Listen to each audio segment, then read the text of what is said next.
Hi everybody, welcome back to Call of Duty Modern Warfare 3 Zombies, and I wanted to do a beginner's guide to your strike team and your gear and the lobby in Zombies mode, because it can be very confusing about all this stuff. You know, why do you use it?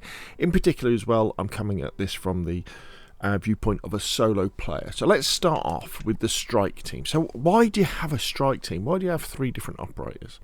Well, in Zombies, just like in DMZ, if you die while you're on a mission, you lose all the stuff that you had on you. And the way that Zombies work is it's kind of almost like a run-based game. I mean, it's kind of it's an extraction shooter, isn't it? So the idea is to start off with, your character will just have a medium backpack and no gear.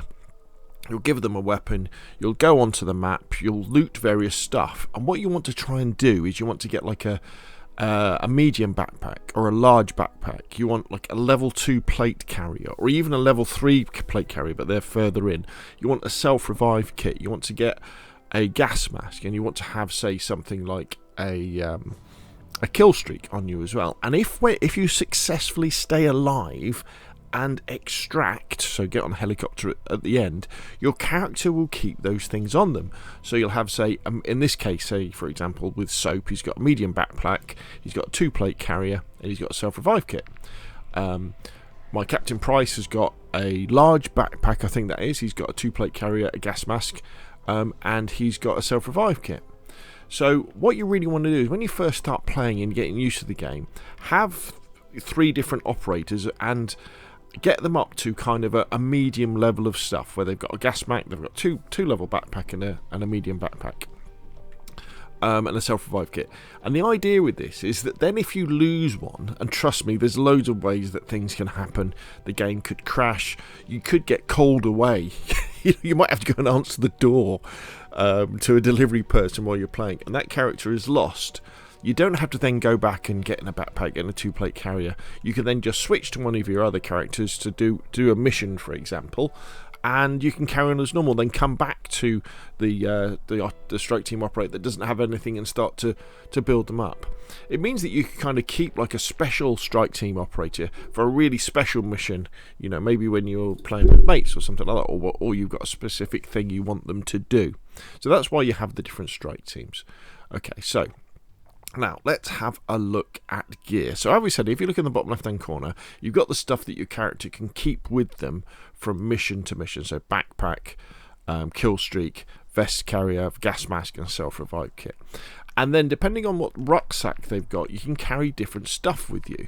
And you'll see that you've got these pluses where you can add stuff too. So if we press select here, we'll then go into this screen here, and we have our acquisition stash in the bottom left hand corner and our schematic crafting or blueprint crafting in the middle. So there's certain things that we can take out of the map as well that then go into our stash. If you take out things like the bandages or the watches or the valuables, you know, if you don't sell them at a buy station in game, you take them out, they get changed into XP. But certain things like ether tools, ammo mods, crystals, and things like that, you can actually put into your stash and then take them in later on. So something like an ether tool, that will then, if you have a weapon in your hand that isn't uncommon, use this. Combine this with the weapon, it will take that up to that when you're in game. The brain rot ammo mod, if you apply that to a weapon in game, that will then make a zombie every now and again go and attack the other zombies. Now these are very cool raw Ethereum crystals. These pack a punch a weapon straight away. So these are very, very good for runs where you want to get straight into level 2, you know, the harder levels of the map, and you don't want to have that time where you've got to run around, do some missions, get some money, go and pack a punch your gun. If you've got raw Ethereum crystals, very rare, you can use them. And then we've got another ammo blast mod here. And the reason why you'll want to keep some of these back is because you might think, well, okay, well, at the moment all I'm doing is simple missions, like in the level 1 area. I don't need to pack a punch my gun straight away and go into level 2, so I can keep this for a special mission.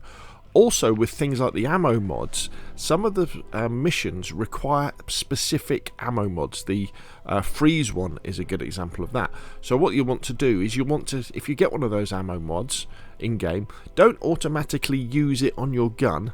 Stow it in your backpack. It will then go into your stash when you successfully extract, and then you can use it when you need it.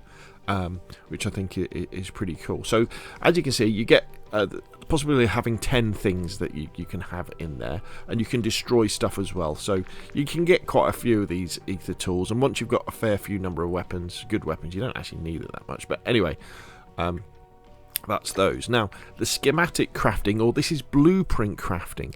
So what happens is, as you're going around the map, what's very rare is you'll find schematics or blueprints to craft these things.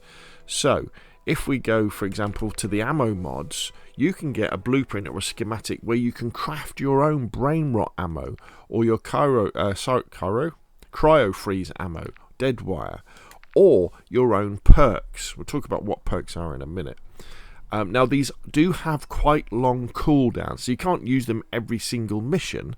But as you find these, they then go into your list of blueprints, and then you can just use them, and they will then go into your backpack.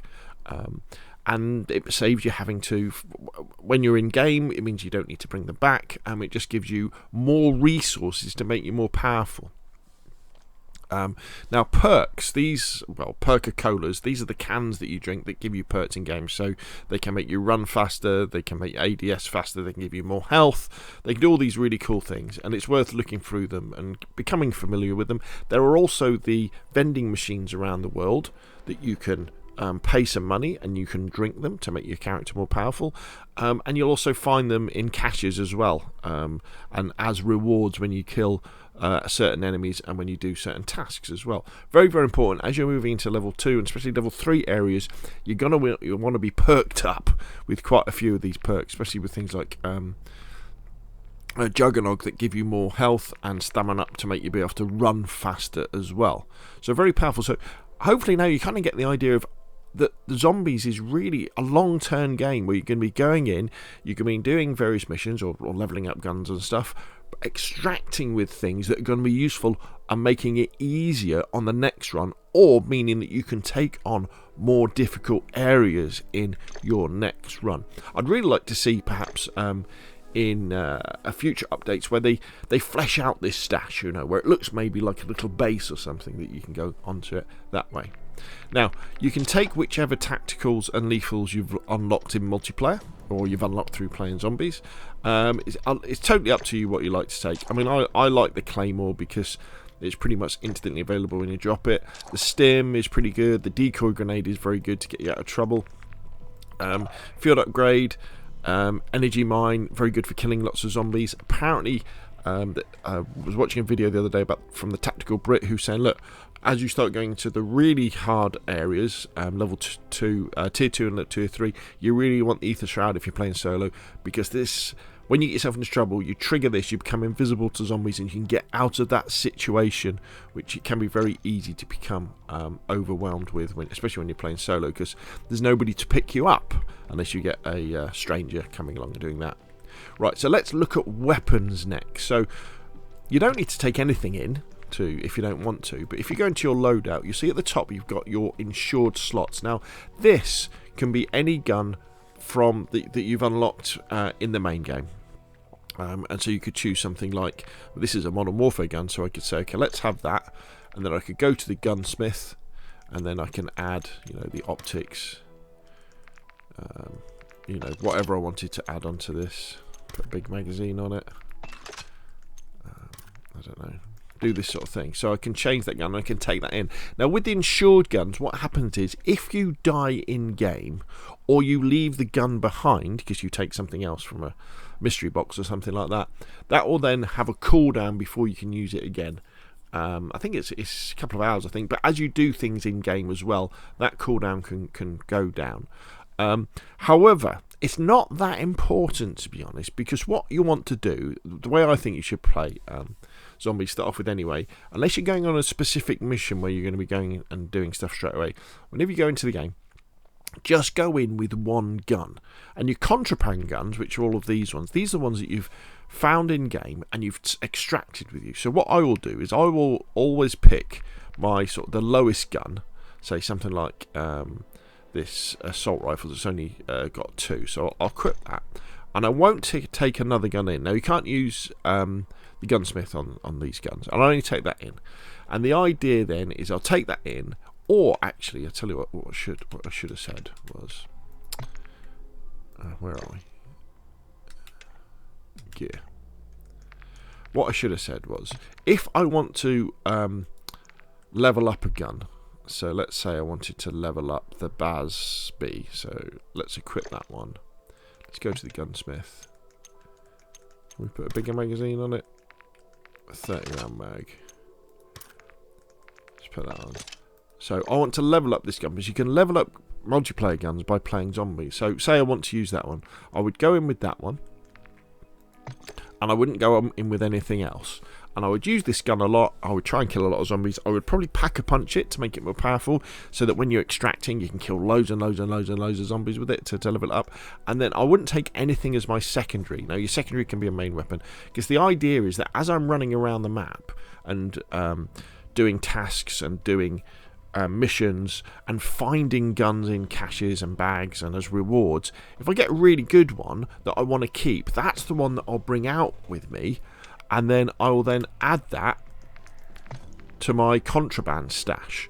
So let me give an example as well. So for example, I've got a couple of sniper rifles here, the Victus XMRs. I probably don't need 2, but I've got these because some of the missions that you need to go on, you've got to take on the mercenary strongholds, and they can be very difficult to kill, those guys. They're very, very dangerous. So I've kind of got this theory that maybe what I'm going to do, one of the tactics I'm going to do is I'm going to take a sniper rifle along with an assault rifle, or actually maybe a shotgun, because it's really good to kill them with shotguns up close, and then I'll pick them off from a distance. So it's like a loadout that I'm going to be using as we go along. So like that marksman rifle there, that's level 5. So I could, if I've got a very difficult mission to go on, maybe I'll take that, you know, as my main weapon. Let's say I want to level up the PDSW, maybe I'll take that. But again, the idea is that I don't take anything in my second slot. That's what I'm going to be bringing out. I make sure that I bring out the gun that I'm taking in, especially if it's one that I'm leveling up, so it's going to be available for next time. Or more importantly, it's going to be available, the slot is going to be available for me to change to another gun that I want to level up when I go in next time, or just to mix things up that way.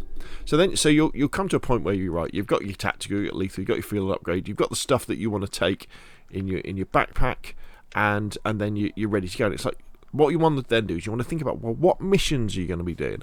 So have a look in the top left hand corner for your daily challenges if you're interested in that, especially for your armory unlocks. So let's have a look. So this is also to do with multiplayer, so let's have a look. Kill streaks. What do I want to unlock? The cluster mine, the gunship, the Wilson, the bomb drone, EMD grenade. Oh, it must have been. I think it is a bit of a pain. Ghost, aftermarket parts, weapons.